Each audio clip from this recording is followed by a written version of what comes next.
তো বন্ধুরা, এমন একটি নাটকের আপডেট নিয়ে চলে এলাম, সেটা হচ্ছে এমন দিনে তারে বলা যায়। তো বন্ধুরা, এই নাটকে কী হতে যাচ্ছে তাই নিয়ে আজকে রিভিউ দিব। তো ইন্ট্রো গল্প বাদ দিয়ে আমি আমার মূল আলোচনায় ফিরে যাচ্ছি।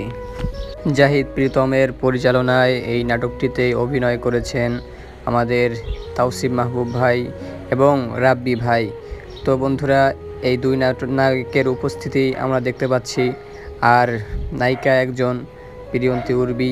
তো এই নাটকে কী হতে যাচ্ছে সেটাই আজকে আপনাদেরকে জানাবো। নাটকে রাব্বি ভাই সিগারেটে দিচ্ছেন ফুঁক এবং দেখছেন নায়িকাকে, আর ওদিকে তাওসিফ ভাইকে দেখা যাচ্ছে ছাদের উপরে বসে থাকতে। তো বন্ধুরা, দুইজনের ভালোবাসাই এক নায়িকার প্রতি। আর নাটকের নাম দেখে যেটা বুঝতে পারলাম সেটা হচ্ছে নায়ক এবং তার বন্ধু ডিসাইড করবে যে কোন দিনে নায়িকাকে তার ভালোবাসার কথা বলবে। তো বন্ধুরা, তারা দিনটি সিলেক্ট করবে বৃষ্টিমুখর দিন। তো বন্ধুরা, এই সিনটি ট্রেইলারে ধারণ করা হয়েছে। তো বন্ধুরা, ভিডিওটি এই পর্যন্তই। দেখা হচ্ছে আবার অন্য এক ভিডিওতে। আর নতুন নাটকের আপডেট সবার আগে পেতে চ্যানেলটি সাবস্ক্রাইব করে রাখুন। ধন্যবাদ।